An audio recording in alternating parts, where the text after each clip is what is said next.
I'm going to start with a quote. I realized that most of my conversations become tick boxes. Have you done this?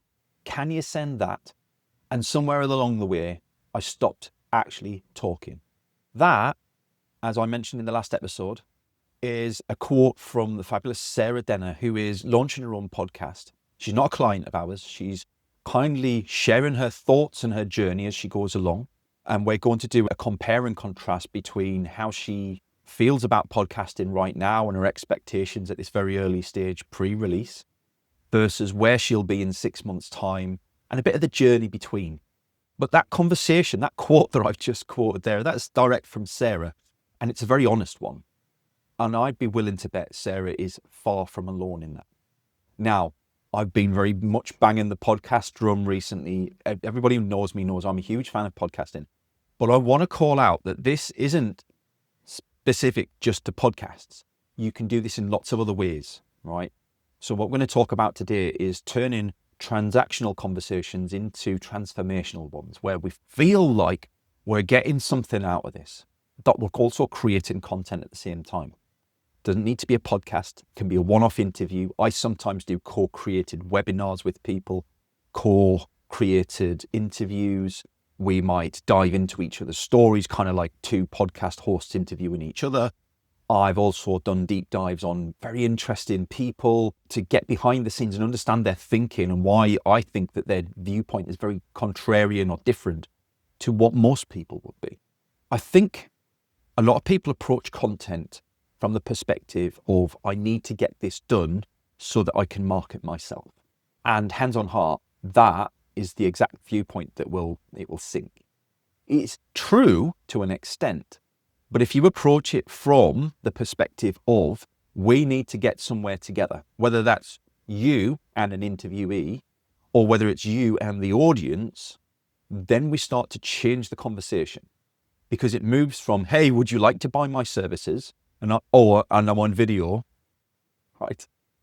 To, what content can I create that really adds value for myself, for my audience, for my co-hosts, that changes things, that opens a box, that opens a door for people to look beyond and understand a different viewpoint, a different idea, a different strategy, different tactics.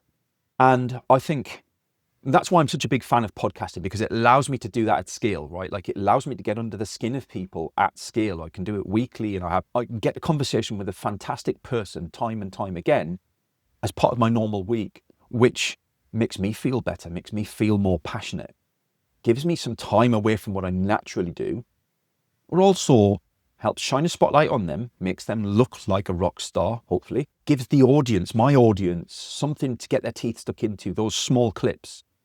And I think that long form conversation, rather than focusing on, oh, how do I best talk about this product or this service today, or this little experience I've had, that long form conversation starts to feel a bit like a therapy session.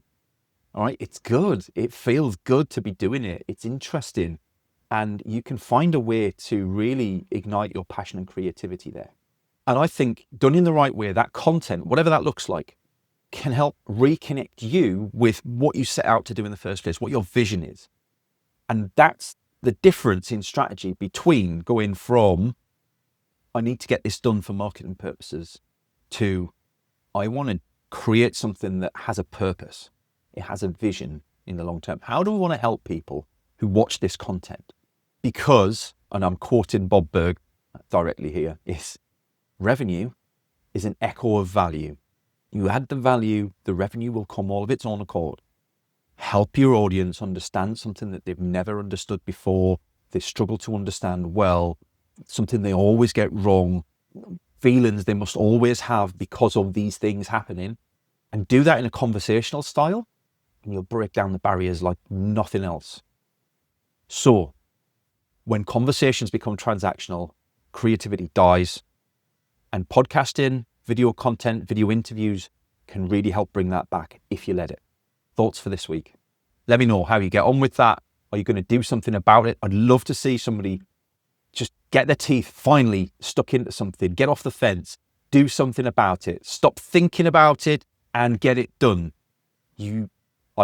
I know there are so many people out there who are thinking these things and you never manage to find the time to prioritize it.